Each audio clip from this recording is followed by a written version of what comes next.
Assalamualaikum warahmatullahi wabarakatuh. Alhamdulillahirabbil alamin wassalatu wassalamu ala asyrofil anbiya'i wal mursalin nabiyina habibina Muhammadin wa ala alihi wa ashabihi ajmain wa man tabi'ahu bi ihsanin ila yaumiddin amma ba'd. Fa ya ibadallah usi bi nafsi wa iyyakum bi taqwallah faqad fazal muttaqun. Kaum muslimin wal muslimat rahimakumullah. Puji syukur hanyalah milik Allah Subhanahu wa taala. Tidak ada sekejap pun perjalanan hidup kita ini kecuali kita ini menggunakan nikmat Allah. Bahkan Allah sampaikan dalam Al-Quran, tidak mungkin kita ini akan mampu menghitung nikmatnya Allah itu, karena banyaknya nikmat Allah, baik yang secara zahir maupun yang secara batin. Karena itu Allah menyampaikan kepada kita supaya kita ini senantiasa mensyukuri nikmatipun Allah Subhanahu wa taala. Ya, apa yang kita terima ini nanti memiliki nilai. Jadi kalau kita bersyukur pada Allah, memiliki nilai di hadapan Allah Subhanahu wa taala. Salat dan salam mudah-mudahan tak berlimpah tercurah pada Rasulullah Muhammad sallallahu alaihi wasallam. Allahumma shalli wa sallim. Bapak Ibu kaum muslimin wal muslimat yang dirahmati Allah. Kita melanjutkan tentang muhasabah. Ini terkait dengan amal kebaikan dan amal keburukan kita. Tapi nanti kita akan konsentrasi kepada amal kebaikan kita. Bahwa semua amal kebaikan kita ini akan dinilai Allah Subhanahu wa taala ini di dua waktu.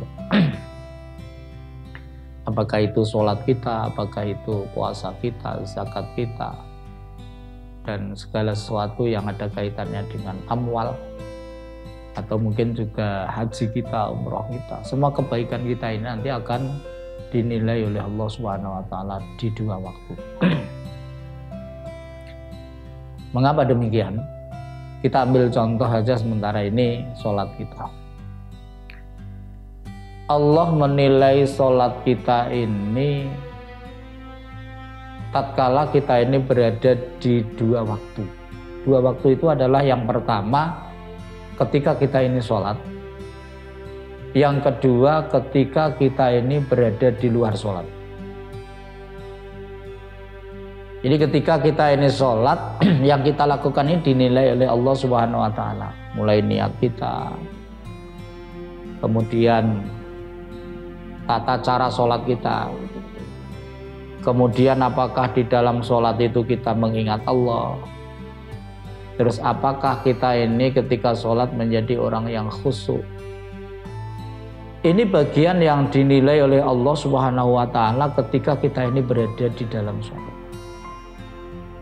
Nah, memang Allah Subhanahu wa taala menyampaikan di beberapa ayat hal-hal itu menjadi suatu yang sangat penting untuk kita perhatikan.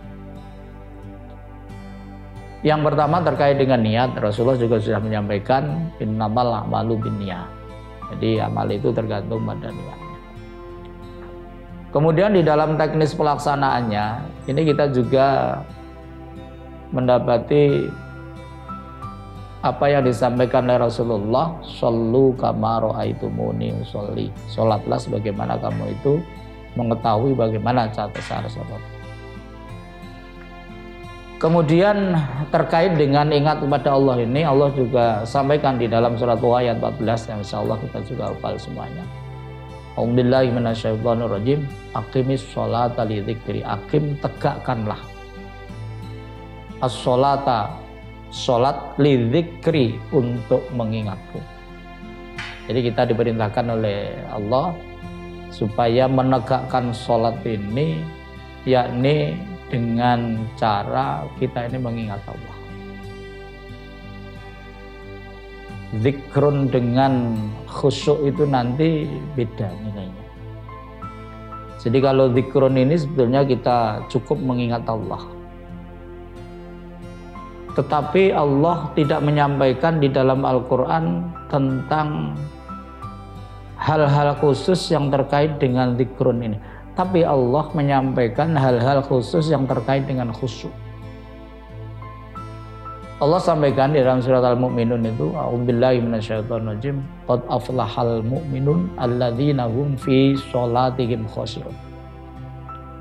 Betul-betul aflah, betul-betul beruntung orang-orang yang beriman, yakni mereka itu yang khusyuk di dalam sholatnya. Khusyuk itu sebetulnya adalah perasaan di dalam batin kita ini mampu untuk menghadirkan Allah. Mampu hati kita ini menyadari bahwa kita ini ketika sholat betul-betul sedang mulaku rabbihim. Betul-betul sedang bertemu dengan Allah, sedang wawancara dengan Allah. Ini namanya khusyuk. Tetapi nanti kalau itu tidak mampu kita lakukan, Rasulullah menyampaikan supaya ketika kita ini sholat betul-betul yakin bahwa Allah itu sedang memperhatikan kita. Makanya ketika malaikat Jibril itu mendatangi Rasulullah di tengah-tengah majelis para sahabat pada waktu itu ada. Ketika Rasulullah bertanya tentang Islam, bertanya tentang iman, kemudian yang ketiga bertanya tentang ihsan. Ya Muhammad, mal ihsan. Wahai Muhammad, apa itu yang dimaksud dengan ihsan? Maka Nabi menyampaikan, anta'budallaha ka'annaka tarahu fa illam takun tarahu fa innahu yaraka. Engkau menyembah Allah seakan-akan engkau itu bisa melihat Allah. Jadi seakan-akan kita ini sedang melihat Allah dalam arti kita ini sedang menyampaikan sesuatu kepada Allah. Dan posisi ini hanya mampu untuk dilakukan bagi orang-orang yang betul-betul tahu, betul-betul faham dari isi bacaan semuanya yang dibaca ketika sholat, mulai dari doa iftitah, kemudian Al-Fatihah, kemudian nanti bacaan-bacaan setiap gerakan itu. Kalau itu dihayati, maka seakan-akan orang itu bisa wawancara dengan Allah Subhanahu wa Ta'ala. Makanya dalam hadis itu disebutkan, ketika orang ini sholat kemudian baca surat Al-Fatihah, itu per ayat dijawab oleh Allah. Ketika kita membaca satu ayat, maka itu dijawab oleh Allah. Hambaku sedang memujiku, hambaku sedang menyanjungku. Maka di dalam hadis itu disebutkan, ketika kita ini membaca iyyaka na'budu wa iyyaka nasta'in, hanya Engkau ya Allah, kepada Engkau ya Allah kami menyembah, dan hanya kepadamu ya Allah kami mohon pertolongan. Maka Allah menjawabnya, hadza nisfaini fa nisfu li wa nisfu lingabdi wa lingabdi ma sa'ala. Ketika membaca iyyaka na'budu wa iyyaka nasta'in, itu Allah sampaikan bahwa kalimat itu ada dua. Satu untukku, kata Allah, dan yang satu lagi untuk hambaku, dan untuk hambaku apa yang dia minta. Ini mengandung makna bahwa kita ini betul-betul faham, dan inilah khusyuk. Kalau tidak bisa seperti itu, fa innahu yaraka, maka cukuplah yakin betul bahwa Allah itu sedang melihat kita. Kaum muslimin wal muslimat rahimakumullah. Tetapi ternyata di beberapa ayat yang lain Allah itu menilai sholat kita ini bukan hanya ketika kita ini berada di dalam sholat, tetapi nanti efek sholat kita ini dalam perjalanan kehidupan ini dinilai oleh Allah Subhanahu wa Ta'ala. Makanya ada ayat yang sangat terkenal, surat Al-Maun, ara'aital ladzi yukadzibu biddin fadzalikal ladzi yad'ul yatim wa la yahuddu 'ala ta'amil miskin fawailul lil musallin. Maka celakalah orang yang sholat, alladzina hum ngan sholatihim sahun, yakni mereka-mereka yang sholat tetapi tidak memahami makna yang terkandung dalam sholatnya untuk diaplikasikan di dalam kehidupan harian. Maka kemudian di surat Al-Ankabut itu Allah juga menyampaikan innas sholata tanha 'anil fahsya'i wal munkar. Sesungguhnya sholat itu bisa mencegah pelakunya itu dari perbuatan keji dan munkar. Orang-orang yang tidak peduli kepada yatim piatu, orang yang tidak peduli kepada fakir miskin, kemudian orang-orang yang di luar sholatnya itu tidak peduli melakukan sesuatu, apakah ini ma'ruf, apakah ini mungkar, maka betapapun sholatnya ini khusyuk, betapapun sholatnya ini tepat waktu, betapapun di dalam sholat itu mengingat Allah Subhanahu wa Ta'ala, tetapi ketika berada di luar sholat, maksiat selalu dijalankan. Ketika di luar sholat tidak peduli kepada anak yatim, tidak peduli kepada fakir miskin, nanti nilai sholatnya itu juga akan dinilai oleh Allah ketika dia berada di luar sholat. Jadi gabungan apa yang dinilai Allah di dalam sholat dan yang di luar sholat, inilah nanti akan menjadi rekapan terakhir dari sholat itu. Apalagi kalau misalnya kita ini menghayati akhir surat Al-Jumu'ah. Itu Allah Subhanahu wa taala menyampaikan di sana, A'udzubillahi minasyaitonirrajim. Bismillahirrahmanirrahim. Fa idza qudiyatis sholatu famtashiru fil ardi wabtaghu min fadlillahi wadhkurullaha katsiran la'allakum tuflihun. Fa idza qudiyatis sholah, tatkala sholat itu sudah selesai, qudiyat, sudah selesai dilaksanakan, fantashiru fil ardi, maka kemudian bertebarlah kamu itu di muka bumi. Bertebaran kita di muka bumi ini juga ada hubungannya dengan sholat kita. Wabtaghu min fadlillah, dan kita ini juga diperintahkan untuk mencari karunia-Nya Allah. Jadi mencari karunia Allah, mencari rizki dari Allah ini juga akan menentukan kualitas sholat kita. Apakah kita ini mencari rizki dengan jalan yang halal atau dengan jalan yang haram, dengan jalan yang diridhai oleh Allah atau dengan jalan yang memang tidak diridhai Allah. Ini nanti ada hubungannya dengan sholat kita. Jadi wabtaghu min fadlillah wadhkurullaha katsira. Nah, ini yang berat lagi, wadhkurullaha katsira. Di luar sholat ini kita ini harus mengingat Allah yang banyak. Kalau dalam bahasa Arab kasiron itu artinya banyak, banyak itu artinya lebih dari separuh. Kalau qalil itu sedikit kurang dari separuh. Kalau kita renungkan ya, misalnya kita renungkan terkait dengan sholat kita ini. Taruhlah yang wajib sholat itu kan 5. 5 itu kalau misalnya setiap sholat kita ini ya mulai wudhu, mulai sholat mulai wudhu, kemudian kita ke masjid, kemudian sholat selesai, ya butuh waktu kira-kira ya 10 menit lah misalnya. 10 menit itu kali 5 berarti 50. Taruhlah itu 1 jam sholat wajib itu kita lakukan. Kemudian yang sholat sunnah itu kita lakukan misalnya 1 jam. Berarti kita ini di dalam sholat selama 2 jam sehari semalam. Kemudian tidur kita ini ya kira-kira 8 jam lah sehari semalam. Berarti kita berada di dalam sholat itu 2 jam, ditambah kita berada di saat kita ini tidur 8 jam, berarti kan 10 jam. Sehari semalam itu 24 jam.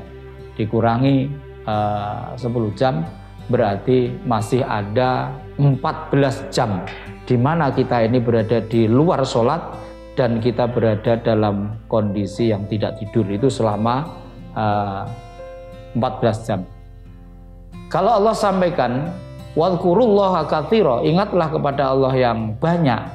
Kalimat banyak mengandung makna lebih dari separuh. Makanya kita ini di luar sholat, ketika kita ini tidak tertidur, ya setidaknya kita ini ingat kepada Allah itu sehari semalam itu ya 7 jam lebih sedikit. Karena memang perintahnya seperti itu. Nah ini nanti akan berpengaruh kepada kualitas sholat kita. Makanya tadi saya sampaikan di yang pertama dulu saya sampaikan itu Allah akan menilai ibadah kita ini, itu nanti rekapan terakhirnya adalah pada saat kita ini meninggal dunia. Maka perjalanan ini akan salah. Kalau ada orang non sewu, sholatnya khusyuk, sholatnya itu mengingat Allah, sholatnya dilakukan tepat waktu dengan cara seperti apa yang dilakukan Rasulullah. Tapi kalau di luar sholat misalnya dia itu non sewu korupsi, kemudian berbuat maksiat, kemudian banyak mengkonsumsi sesuatu yang diharamkan oleh Allah Subhanahu wa taala, maka sekhusyuk apapun sholat kita ini, ketika kita di luar sholat tidak mencerminkan nilai-nilai sholat yang kita lakukan, maka sholat kita ini nilainya akan jatuh di hadapan Allah Subhanahu wa taala. Makanya dua waktu ini menjadi sesuatu yang sangat penting untuk kita perhatikan. Bahkan di ayat lain Allah juga bicara tentang sedekah misalnya. La tubdilu shadaqatikum bil manni wal adha. Jangan kamu batalkan pahala sedekahmu itu dengan manni, dengan cara kita ini menyebut-nyebut apa yang kita sedekahkan itu wal adha, dan juga menyakiti orang yang menerima. Itu akan bisa membatalkan. Nah, kalau kita ini berbicara tentang amal jelek kita, karena setiap manusia itu tidak mungkin hanya beramal yang baik, tapi dalam sisi kehidupan ini juga amal yang jelek. Allah juga masih memberikan peluang kepada kita tatkala kita ini punya dosa, tatkala kita ini punya kesalahan. Allah masih memberikan kesempatan bagi kita ini untuk mendapatkan maghfirahnya, ampunannya, untuk menghilangkan dosa-dosa kita ini sampai detik terakhir kehidupan kita. Makanya Rasulullah menyampaikan, innallaha yaqbalu taubatal abdi malam yughargir. Sesungguhnya Allah itu menerima taubat dari hambanya itu selagi nyawanya itu belum sampai ke kaum muslimin wal muslimat yang dirahmati Allah. Jadi monggo kesempatan yang masih diberikan oleh Allah Subhanahu wa taala kepada kita ini kita manfaatkan. Yakni dengan cara kita bermuhasabah terhadap amal yang baik dan amal yang jelek. Muhasabah amal yang baik itu bahwa amal kita ini dinilai oleh Allah ketika berada atau saat melakukan dan ketika berada di luar ibadah itu. Ini harus kita teliti. Sudahkah perilaku kita di luar ibadah itu mencerminkan nilai-nilai ibadah? Kemudian kesalahan-kesalahan yang kita lakukan ini juga harus kita muhasabahi dengan harapan nanti ada dua kemungkinan ya amal jelek kita ini. Yang pertama nanti dihapus oleh Allah. Yukaffir ngangkum min sayyiatikum. Dihapus. Jadi istilahnya lah cara bahasanya sekarang itu di-delete ini. Di-delete, dihapus. Tetapi ada kemungkinan itu tidak di-delete, tidak dihapus oleh Allah Subhanahu wa taala, tetapi hanya diburamkan, di-blur begitu. Maka Allah menyampaikan di dalam Al-Quran, wa'fu 'anna wa'ghfir lana warhamna anta maulana fansurna 'alal qaumil kafirin. Itu seakan-akan Allah menyampaikan begini, wa'fu 'anna, ya Allah, itu kan apa yang diajarkan Allah kepada kita supaya kita ini berdoa, wa'fu 'anna, ya Allah, amal kesalahan saya itu mudah-mudahan Engkau hapus. Waghfir lana, kalau memang tidak bisa dihapus karena mungkin banyaknya, tapi waghfir lana itu ampunilah saja saya itu, artinya blurkan saja begitu. Karena nanti amal kita ini akan diperlihatkan oleh Allah Subhanahu wa taala kepada kita. Maka kalau yang diperlihatkan itu adalah amal yang baik, ya kita bersyukurlah. Tetapi kalau nanti yang diperlihatkan itu amal yang tidak baik, tentu ini akan menjadi sesuatu yang menjadikan hati kita ini tidak baik, dan ketika tidak dihapuskan berarti nanti amal jelek kita ini tetap akan menjadi bagian dari apa yang Allah siksa kepada kita. Makanya di surat Al-Baqarah 284 itu Allah menyampaikan fayaghfiru liman yasha wa yu'adzibu man yasha. Maka nanti ada orang yang diampuni dosa-dosanya, tetapi juga ada wa yu'adzibu man yasha, orang itu yang akan disiksa karena dosa-dosanya.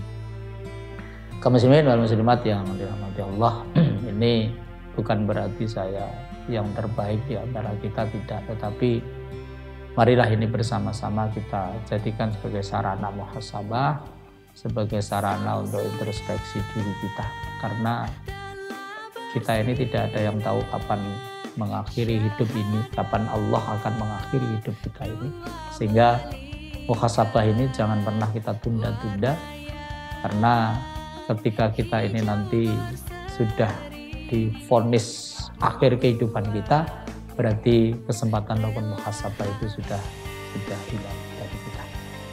Kaum muslimin wal muslimat yang dirahmati Allah, mudah-mudahan Allah Subhanahu wa taala selalu membimbing kita, selalu memberikan jalan keluar kepada kita yang terbaik di dalam menjalani kehidupan kita ini, dengan harapan kita akan termasuk orang yang muflihun, termasuk orang yang beruntung ketika kembali kepada Allah Subhanahu wa taala. Nasrun minallah wa fathun qarib wa basyiril mu'minin wa minkum. Wassalamualaikum warahmatullahi wabarakatuh. Muhammad